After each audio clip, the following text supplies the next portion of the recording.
welcome to Season 12, Episode 6 of Unlimited Opinions. I'm Adam Bishop.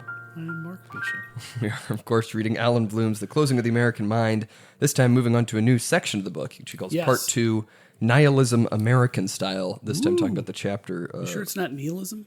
I say nihilism.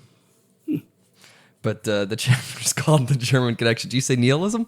That's what I say. Huh, interesting. I mean, that's closer to the Latin, I guess, nihil. Oh, that's what I was thinking. Yes, I thought that's what you're thinking. Well, you just mentioned beforehand, we're talking about sort of where he sees this sort of new American style of nihilism, where it comes from, really coming from the Germans, specific German philosophers he mentions throughout. But you said you don't really see an argument for why he doesn't like them. Yeah, not as much. He mentions it a lot. Maybe you can help me. Yeah, well, I guess we can. Because he says how much he doesn't like it and how Yes. it's bad. Yes. But what is it? That's a good question.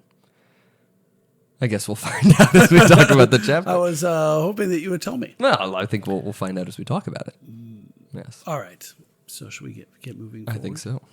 Well, he first talks about Ronald Reagan talking about the evil empire. Yeah. And I don't think I'm trying to think like a more modern example. It was so shocking to people, to some people, liberals or whatever, that he would refer to the Soviet Union as the evil empire. Yeah. That he was a warmonger and he was uncouth, and it's kind of similar to a lot of what Trump does, right? And his categorical statements. In my mind, it's kind of similar to when Trump came down that golden escalator, and he talked about they're not sending their best people, and that was such an insult and affront to the sensibilities of so many people. Well, it's also true, right? If they're sending them, they're not sending their best people, right? Which is just so obvious. Now, there might be a lot of really good people. Maybe their best people would flee. But he was making a different point within the context of his discussion about illegal immigration. Right. Anyway, so it was a big deal back in 80 or 81 or whatever the year was. He gave that speech talking about the evil empire. Right. And it's so weird for me to read that because now, like, basically every other person is Hitler in sort of just modern convention. It's like, I can't even imagine anybody getting upset about calling, a specific actual enemy of the United States an evil empire, because we call everybody an evil empire, basically, if the left just doesn't like them, even if they're much less significant threats to us than the Soviet Union was during that's a good point. The 20th century. Yeah, because they've been the left has become so categorical. Right. Good and evil. Right. But you still don't use the terms evil. They say you're like Hitler. Yeah. You're a fascist. Right. But they don't say you're evil. They just take those to mean evil, really. But they'll never say the word evil. Yeah. I mean, have you noticed that? Oh, yeah, I agree. Because to say, they're just trying to equate you with badness. Right. Without actually making a moral judgment. Right. Explicit. Right. And that's what he talks about, because he says, Yes. the reason people are so upset about that, as he says, is on that same page, 141, it says, the new language is that of value relativism, and it constitutes a change in our view of things moral and political as great as the one that took place when Christianity replaced Greek and Roman paganism. A new language always reflects a new point of view, and the gradual unconscious popularization of new words, or of old words used in new ways, is a sure sign of a profound change in people's articulation of the world. So he describes this, quite a bit over the next couple pages, where he says, well, we can't really say which side is good and which side is evil. We're talking about other countries, Yes. right? Everything just has a different value system. Your values are different than mine. And that's really what we're talking about. And really, value doesn't mean anything to most people. It's kind of just, a throwaway word almost. It's very hard to define what a value is for a lot of people. I'm with them so far. Yes. I don't understand the German connection, which is the title of this section. Yes. Well, I think he gets into that. He talks about Nietzsche, and he says, 143, modern democracy was, of course, the target of Nietzsche's criticism. Its rationalism and its egalitarianism are the contrary to creativity. Gosh, I can't even speak. Well, that's what he says, because he says in that paragraph before that in 143, he says, thus our use of the value language leads us in two opposite directions, to follow the line of least resistance and to adopt strong poses and fanatic resolutions. But these are merely different deductions from a common premise. Values are not discovered by reason, and it is fruitless to seek them to find the truth or the good life. He continues on. He says, this alleged fact was announced by Nietzsche just over a century ago when he said, God is dead. Good and evil now for the first time appeared as values, of which there have been 1,001, none rationally or objectively preferable to any other.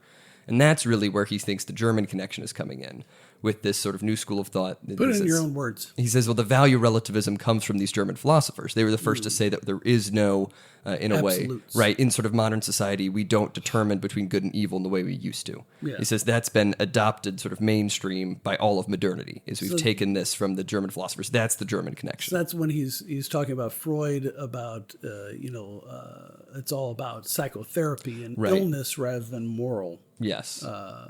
And exploring your own self rather than exploring the morality of deeds or values. Right. Yeah, he points out two other people later on. We'll get to them later. Freud and Weber. He points as like two different diverging paths, but both within the same sort of idea that there is no objective good and evil. It's just sort of the values we impose on things. Yes. That's the German connection. Yeah. And he hates psychiatrists and psychologists. Yes, I noticed that. I thought you I do respect that. Yeah. Yeah. Mm-hmm.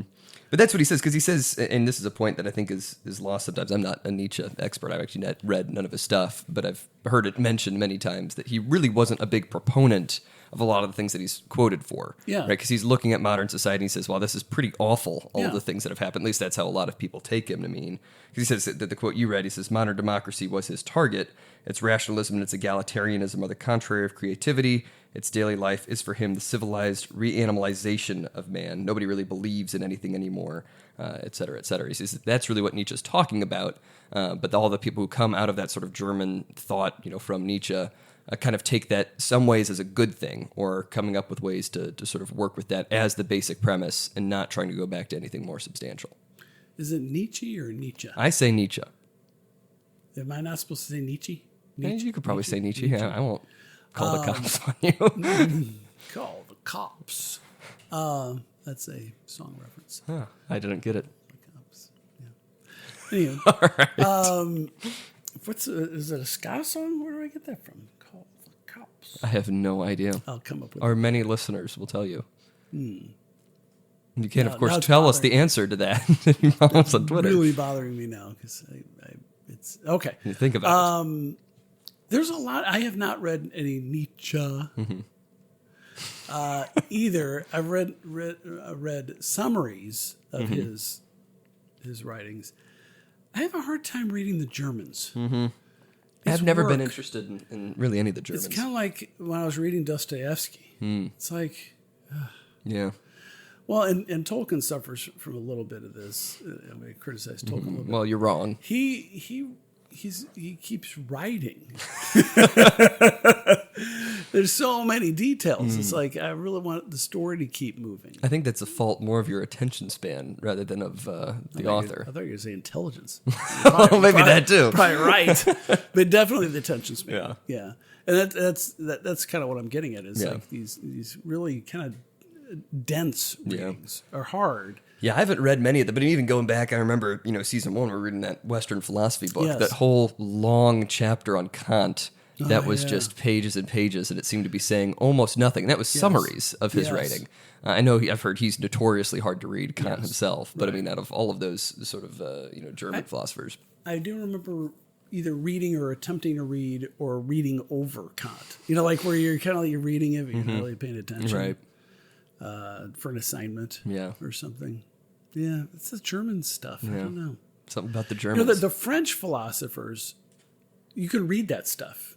It's like, it's a lot of times it's really disruptive and bad, but it flows. Yeah. It has a certain, artistic merit to the writing. I agree. A lot of the ancient philosophers I find pretty easy to read too. Yeah. But a lot of those are, you have Plato writing as dialogues and things like that. Yes. And a lot of it's so much easier to read a dialogue than it is some tome, treatise going into the details of their theory or whatever. Right. Anyway. I thought he made an interesting point. This is at the talking bottom about Woody Allen? No. You don't appreciate the Woody Allen references, do you? No, I have no idea who Woody Allen is. Really? Yeah. I know the name. I don't know anything about him. Oh, he was a big deal in like the 80s, 70s and 80s. He was a director. Very prominent. Oscar winning, and some of those movies are really, really good. But he's like a kind of like a stereotypical neurotic Jewish guy, I think. I see. And he always plays that the same character, but he was really prominent. His career took a little bit of a downturn when he was having sex with his stepdaughter. Oh, yes, that's not good. Sun Yi or something. I think he married her. Oh, he was married to a celebrity woman. What was her name? Really bitter split. yeah, that sounds awful. Yeah, and so then he was like on the outs, but because he was such he was such a talented director and writer, producer, he'd have these little art house movies, really heavy on dialogue, and in psychoanalysis, he was always his character was always overanalyzing himself to the point of absurdity, and to make himself apoplectic. Yeah. Is that a good word? Sure. And so that's what the author's talking about, like this psychoanalysis.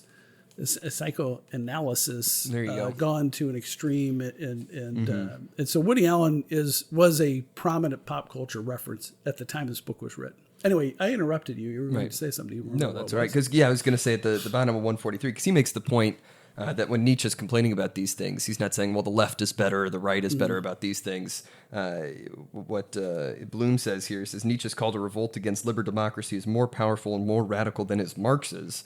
And Nietzsche adds that the left socialism is not the opposite of the special kind of right that is capitalism, but is its fulfillment. He says you really just need to transcend everything. And he says, he goes on to the next page, but he says, in spite of this, or perhaps because of it, the latest models of modern democratic or egalitarian man find much that is attractive in Nietzsche's understanding of things. And he says you really, and I think he's pretty right, especially when you see a lot of these left-wing academics, they're not, a lot of them aren't pushing like, well, we just need to improve society. It's like we need to transcend everything. It's all transcendence, everything like that. So like the things where Nietzsche is sometimes complaining about issues, they just take that as, well, that's a good thing. We need to pursue this even further. And they're just really operating on that sort of school of thought. Yes. Yeah, kind of like they like to talk about like the theoretical improvement you can do when actually just kind of a simple litter cleanup in the neighborhood might suffice. You know, they're never about like practical. Right.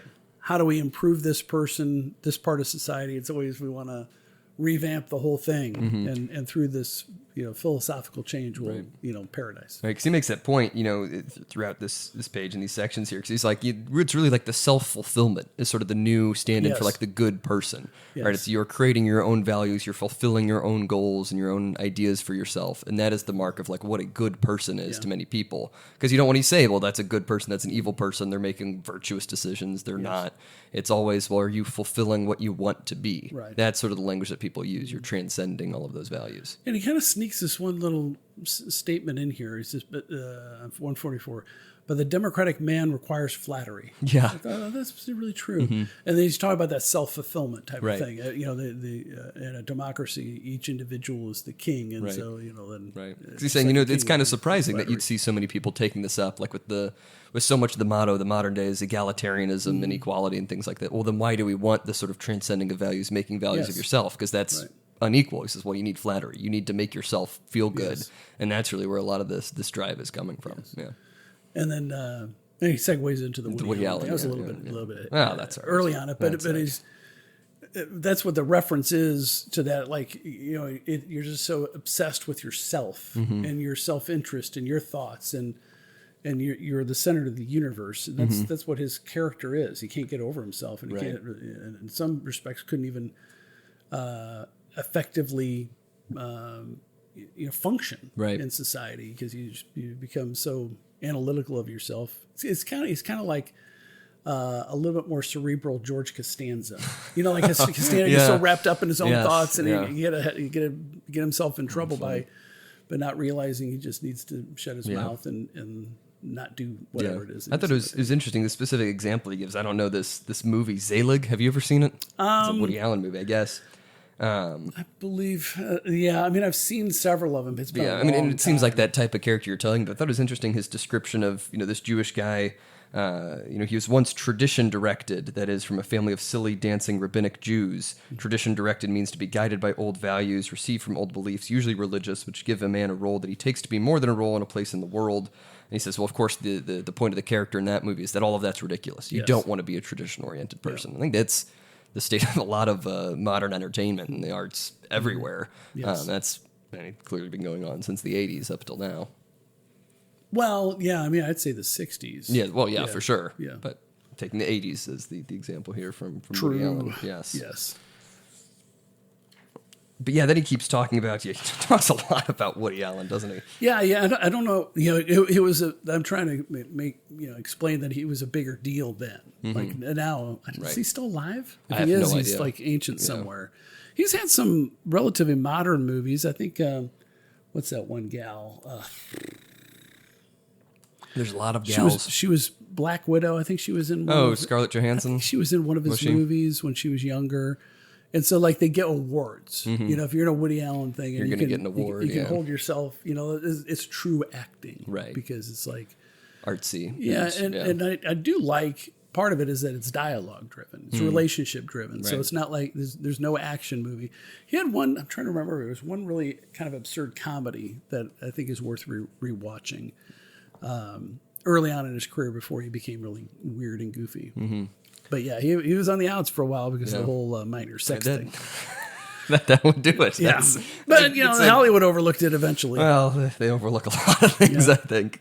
I thought it was interesting, his point at the bottom of 146, where he says, words such as charisma, lifestyle, commitment, identity, and many others, all of which can easily be traced to Nietzsche, are now practically American slang, although they and the things to which they refer would have been incomprehensible to our fathers, not to speak of our founding fathers.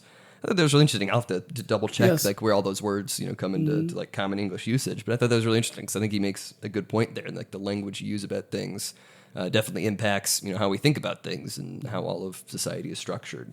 Charisma makes sense. Very sort of German word there. Yes. But I didn't know about lifestyle, commitment, identity, and those are just everywhere now. Yes, I don't know how common they were back in '87, but I mean that's like on every single information page about any organization, school, anything ever. Yeah. You can see those three words for sure. Yeah, well, it started then, really. Yeah. And now it's everywhere. Now we're fluent in it. Right. There was one guy that I was in court today. There was one guy. He called his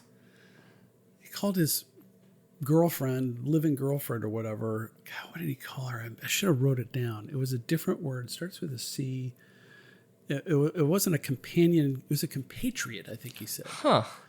And because it was a silly little ticket, and he said he had for no insurance, and he had so he shows me the prosecutor there, so he shows me the proof of insurance, and it wasn't him. I said, "Well, you're not Brittany, are you?"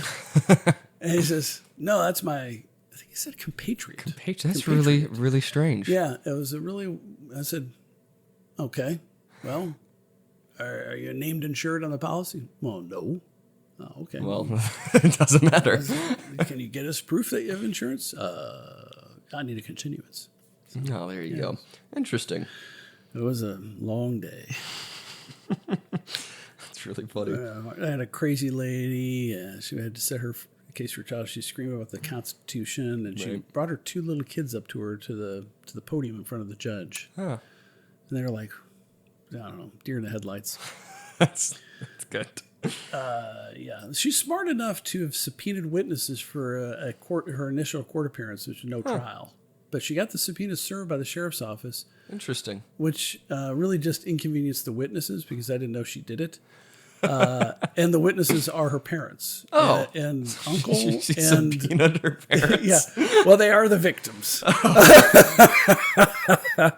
But they are not going to help her case. Well, I would imagine not if they're the victims. She was really upset because she called the police and she went to jail. Oh, one of those, yeah. It's one of those, like, I watched the body cam videos. It's one of those where you could just tell the officers, like, nope, not today. And it's like, all right, you're under arrest. And then the fight's on. Oh, my gosh. She's screaming, I need water. And everybody's yelling at everybody. It's just pandemonium. The father, the mother, and her, and the kids. Everybody's yelling, and she's wiggling around enough. It was really almost impossible to get her cuffed for a while until the assist officer showed up. That sounds awful. Yeah, it'd be a good trial. really? It'd be a good trial. It'd be a lot of fun. There's an assault, resisting arrest, law enforcement officer. Yeah, it'd be a good time. Well, back to the book, Yes. Because this is when he talks about, Freud and Weber and things like that. I thought this was really interesting, because he says, like, he's growing up, like, in this whole period where everything kind of shifted, right? Yes. I guess he was born, probably in the 20s here, it seems like what he's talking about. And you see this whole shift towards this value relativism. I thought this was really interesting. It says there were great expectations in the social sciences that a new era was beginning in which man and society would be understood better than they had ever been understood before. Yeah. And I think that's still the spirit, I think, of Yes. a lot of the humanities departments. Like, well, we're uncovering for the first time what human nature really is and figuring out something new. And they couldn't be further from the truth. Yeah. Mm-hmm. Don't you think? Yeah. I mean, the more I read about, like, especially, like, of course, I'm reading more about that era, like the first century, Right. AD, second century, third century, fourth century. I mean, these people were really sophisticated, and they really had an understanding, and they were sophisticated in a complex culture at the same time, so connected with the granular requirements of life. You know what I mean? Like raising the cattle or the animals, growing the crops. I mean, their society was still so connected to it. And now we're so far removed, and we think that we can understand human nature so much better. Right. But we're so much further from a connection to reality, don't you think? Oh, I think so.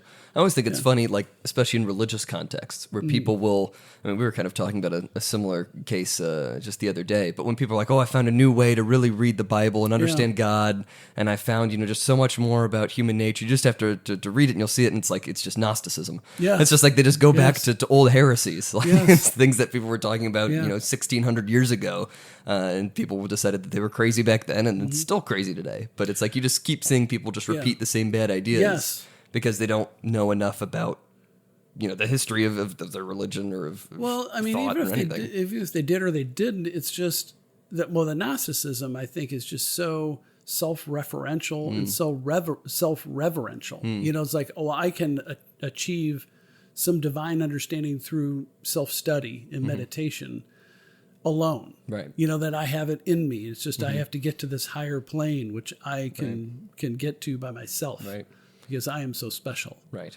And it's like sometimes I'm just wrong. Yeah, I mean that's what you see. I mean I think a lot of like the crystals and the those types of people, the astrology people entirely 100% like self-absorbed. It's always like if I just figure things out and puzzle things together, then I will become more divine than anyone else who has ever lived in history. And that's what he's talking about here. Yeah, exactly. 100%. Yeah. Because that's what he says, because he says he splits it up between Freud and Weber. They were very influenced by Nietzsche. He says Freud concentrated on the id or unconscious, the sexual as the motive of the most interesting spiritual phenomena and the related ideas of sublimation and neurosis. Weber was most concerned with the problem of values, the role of religion in their formation and community. And he says, and that's really, I think, a lot of what splits up basically all of academia today, is you have the group that's just completely like everything's psychological, you got to understand it in that way, just dive into the human mind and you'll figure out everything about everything. The other side is everything's relative, everything's just value-based, religion isn't real, society isn't real, culture isn't real, everything's relative to everyone else. And of course, they have a lot of overlap between the two. Yeah. But those are two very strong threads throughout all of, I think, mainstream academia. In the social sciences, they're not our best, as Trump would say. They're not sending their best. Yeah. And I was reading, maybe it was a Twitter exchange, where somebody was talking about how it's unfair that the academics and the students in the hard sciences, like math, physics, are thought of as smarter than those in the social sciences. And someone responded, "Yeah, there's a lot of people that couldn't handle English, and so they dropped out and became physicists." Yeah. Because and so it's like, that never happens. Yeah. If you can handle physics, you could handle English, most likely, unless you have some sort of mental problem. Yeah. But I just don't think we have the same rigorous standards. Yeah. We in academia, in a lot of places, because it's like, it's all about their feelings, about their self-actualizing stuff, which is the Freud and the Weber stuff. Right. Yeah. I think there's some spots of hope, though. I mean, the Hamilton School down at UF, You're I think it's talking fantastic. about the exceptions. I You're know. talking about the exceptions. But they're growing, and they're becoming more popular on a lot of different campuses. Yes. So that's where the hope is. Yes. I know it's not everywhere. I know it's not the majority, but there's interest in it, and they're growing institutions. That's like when I buy 2 lottery tickets and I say, I've just doubled my chances at winning. Well, I guess maybe, but I still have a really small chance of winning that lotto. But I mean, that combined with, I think, a lot of the Trump administration kneecapping a lot of those federal grants, I think that's going to have a big impact going forward. Well, I think you're right, only if an aggressive Republican gets elected to the presidency next time. Yeah. You need... And the Republicans have to hold the House Right. in 26, because otherwise everything's going to go back. Right. You need a good 8 years, really, for it's anything at to cement least itself. 10. Yeah. I mean, we're just 6 months in, so I mean, it could be accelerated, but That's true. I think it's definitely possible. So many people are just fed up with it, and it's obviously not working. Well, I think he's done so. I mean, we've talked about this before, but he's done such a good job of picking targets that will make themselves look ridiculous. Yes. Like, I think that is one of the biggest benefits is some of these people are so crazy that they can't hide how crazy they are. Even if it would be so much in their benefit just to act like a normal person. Yes, they can't help themselves. Yeah, because I mean that happened at Florida when we were about to have that crazy guy from University of Michigan become our president. Yes, and you have all these videos of him just going on these insane rants about the original sin of America being racism and stuff like that. And it's just like if you just were kind of normal throughout your career, you would have been perfectly fine, and you could have done a lot of damage to UF, I'm sure. And your nomination would have gone by unnoticed. Yeah, but I think the problem is he had to hold those views and espouse them to get to where he was. You have to be performative in some ways to make it in academia. In the system as it was a few years ago. Right, right. Yeah, it's crazy. And they've been taken over, as they say. And now, Mr. Bloom would be able to sense signs of hope. Right. Even though he's describing something that, how many years later? 30 years later, he's warned us about, and it all came true. I mean, everything he's warning us about, it's gotten so much worse. Right. Yeah. I think he's right about another point here on 149. He says, my professors, many of whom were to become very famous, did not tend to be philosophic and did not dig into the sources of the new language and categories they were using. They thought that these were scientific discoveries like any others, which were to be used in order to make further discoveries. I think that's very true, is that everything in the social sciences or these sort of new concepts that pop up, it's like, oh, this is a new revelation of the divine, unquestionable science. I mean, you had a lot of that with the gender stuff and a lot of the race theory. It's like, well, this is just fact now, right? These aren't questionable things. These are just the new foundations for how we perceive everything. And that has caused so many problems because clearly it's not. And you have to look at where these ideas come from because they are ideas that stem from somewhere. They're not just handed down, from God himself or from science himself, I guess, is the divine law of things. Yes. They're like the old clerics from the Middle Ages. Heretic! Burn them! Burn them! Well, if they float, then they're not a witch. Exactly. A lot of that was in Protestant countries, not very prevalent among the Catholics. That is correct. So, Protestants. Protestants. But yeah, I mean, he keeps talking. I mean, I don't know how much there is left to say in this chapter, but I think it gets a little repetitive. Yeah, he does a little bit. But I think there were some interesting examples of like how subtly it's been sort of influenced in American culture. The example of I had no idea that this was true. Louis Armstrong, his hit "Mac the Knife" comes from an older German song, "Mackie Messer" from the Threepenny Opera. That is really sort of all within that sort of German, school of thought about this. I think he's a knife-wielding maniac of some kind. And that's what the song is really about, and just sort of translated into English. And I had no idea. I've heard the song before, but I think he makes a very good case for how it's just sort of been subtly pushed through all these different means there. As they would say in American Bandstand, but it had a good beat and I could dance to it. So I'll give it a 9.5. Anybody listening to this that's over 50 would know what I'm saying. I have no idea what you're talking about. American Bandstand? You don't know American Bandstand? No, I don't know American Bandstand. It was a TV show that was on Saturday. Well, my era, Saturday like mornings or afternoons. Had Dick Clark. Have you ever heard of him? Yeah. Okay, Dick Clark was the host, and they would have a band perform. It would like, do you know Soul Train? You ever seen Soul Train? There were people dancing and stuff. Yes. American Bandstand was like the original. that. Was the original. and Soul Train was the black one. Oh, And so they'd have a band, and then they play like the song of the week. And they'd have a young couple, not that they're a couple, they have a boy and a girl, like teenagers, early 20s. And they play the song, like Saturday Night Fever or something. And then they say, well, what did you think of that song? And they'd always say, well, I had a good beat and you could dance to it. I give it a good score. Almost every time they'd say it had a good beat and you could dance to it. Oh, well, it's a running joke. Oh, that's funny. I just ran away with that running joke. Yeah. All right. Oh, that's good. He makes another good point. Just a couple other things mentioned. He says on 154, he says, whether this value relativism is harmonious with democracy is a question that is dealt with by never being raised. Yes. I think that's very true. Yeah. He says, the social sciences have dealt with Nazism as psychopathology, a result of authoritarian or other directed personalities. A case for psychiatrists is presented by Woody Allen. Social science denies that thought, especially serious thought. Even the very thought at its own root could have had anything to do with Hitler's success. And he goes on and talks about that. It's like you never really think about where these things are coming from. And you never really think about, well, is this a good thing to have, right? It's that same point as, well, it's just accepted, right? Yep. You don't ever want to raise that question because that would call into question basically everything about academia and about all of these professions that are just sort of coasting on these ideologies, or have been up until very recently. Yeah, I like this quote on 155 where he says, once Americans have become convinced that there is indeed a basement to which psychiatrists have the key, their orientation became that of the self, the mysterious, free, unlimited center of our being. All our beliefs issue from it and have no other validation. I think that he talks about nihilism. It leads to nihilism. Right. And I just thought that was just a beautiful quote. Right. I like what he says a little later. He says, there's a whole arsenal of terms for talking about nothing. Yeah. It's nothing at the root of it, all the way down. It says caring, self-fulfillment, expanding consciousness, and so on, almost indefinitely. We've only come up with more terms like that. Yes. I think in the past 20 years especially, all these sort of fulfillment-related identity, be yourself, all that sort of thing. Or discover your true self. Nothing is really real beside the self. And that is all that there is. And I think the money quote is on 156, at the end of the second to last paragraph. It says, what they do have now is an unordered tangle of rather ordinary passions running through their consciousnesses like a monochrome kaleidoscope.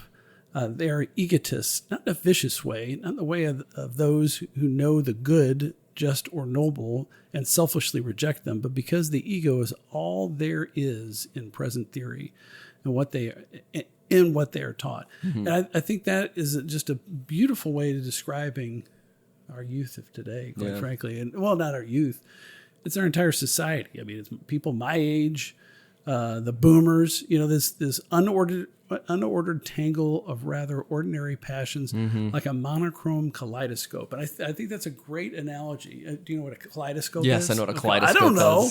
You don't know what American Bandstand is? Well, I wasn't alive in 1975.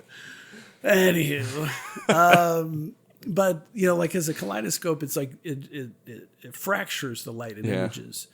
And a monochrome kaleidoscope, it's just you're just confused about everything. You can't see any. You can't make out anything beautiful either. That's the point that Tolkien makes in The Lord of the Rings with Saruman.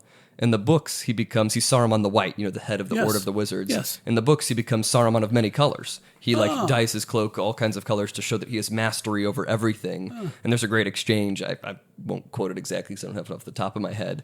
But it's he's essentially splintered himself, right? He's not a whole anymore in his attempt to gain power. He's splintered and become a fractured thing. I do also like what he says immediately after your quote. I'm sorry to cut you off, but he says, we were a bit like savages who, having been discovered and evangelized by missionaries, have converted to Christianity without having experienced all that came before and after the revelation. The fact that most of us never would have heard of Oedipus if it were not for Freud should make us aware that we are almost utterly dependent on our German missionaries or intermediaries for a knowledge of Greece, Rome, Judaism, and Christianity. That however profound that knowledge may be, theirs is only one interpretation, and that we have only been told as much as they thought we needed to know. I think that's also a very good point, is that you do not know how much of sort of modern society is sort of funneled through this one lens. That's true. And even of our understandings of a lot of very foundational things are sort of funneled through this one school of thought. And I don't know. You don't know about that? I thought he overstated that a little. You think so? Yeah. Yeah. But speaking of the fractured thing, I want to go back to that. Oh, sure. I think the most brilliant part of Harry Potter is the Horcruxes. and how when he, murders somebody, he's able to create a Horcrux or whatever. But he splinters his soul, Right. and then he creates this other thing. I know it's a plot device, but I really think those stories are really kind of neat, and I think she does a very good job. And I see a lot of parallels between her writing and Tolkien's stories. Of course, but not the same. And of course, I think a lot of themes are kind of borrowed. But good for her on it. Yeah, for sure. And they're entertaining. But I think about that aspect of it. Because it's like a permanent fracturing of your soul when you do something so evil, right? Without any sort of redemption, right? You're in trouble, man. Right. But of course that's anathema to the modern left and a lot of our society. It's kind of funny that those Harry Potter movies and books are so popular. I mean, I know they're non-Christian, right? And non-denominational, but they are truly a story of good and bad. There is true evil, and the whole story about they think that he's gone, he's been banished, and it's not around. There's not a danger, and that evil will never return. And then of course he does, and people don't want to believe that there's a bad thing coming. Right, it exists. I think he's lying about Harry Potter's lying about it. I think that it's just really, really poignant. No, I agree. It's not, Tolkien level, no, but it's pretty darn good. It's pretty good. No, there's some good stuff there. I think there's some good stuff for sure. It's really, it's just a series of morality plays and about trust in your family and your friends and truth, justice, and I think that's what all the good stories are ultimately about. True. All the ones that stick around. Yeah, the ones that have like. You have to have some meaning. Yeah. Well, of course. Yeah. True. Well, do you have any other final thoughts? I guess this is probably the last in-person episode we'll have for a while because I'm back down to Florida for the semester. We're gonna have several more episodes. Yes. Before the season ends. That is right. I don't have any other thoughts. No other thoughts? I'm out. I'm empty. All right. Well, then this has been season 12 episodes. You don't have any thoughts either? No, I don't. About the Germans? I need to read some of them. I've always thought I should actually read some Nietzsche at some point. Yeah, I mean, there's so many people that talk about him. Yeah. Like I read the First Things magazine. There's always people talking about Nietzsche. Oh, God. And I've heard he's more readable than a lot of the others, for sure. But I don't know. I'll have to see for myself, I guess. Yeah, it's tough. That's work. Yeah, it is. Well, this has been Season 12, Episode 6 of Unlimited Opinions. You can, of course, follow us on Twitter at ULMTD Opinions. I have been Adam Bishop. I'm still Mark Bishop. I think I'm going to see about ordering Unlimited Opinions bookmarks. Oh, yeah, that's a good idea. Because they're not too expensive, and we can kind of ship them off to people. Yeah, so an Unlimited Opinions bookmark. Well, what's going to be on the bookmarks? Well, I don't know. What do you think? I don't know. I'm sure you have some ideas. I love this bookmark. Yes, the one you have. I'll share it with. It's like a little wooden, balsa wood maybe, and it's commercially made, and it has a picture of Socrates thinking, like a big bearded gentleman. Yes, ancient Greek. And it has a quote on there, right? Yes, it says the greatest way to live with honor in this world is to be what we pretend to be.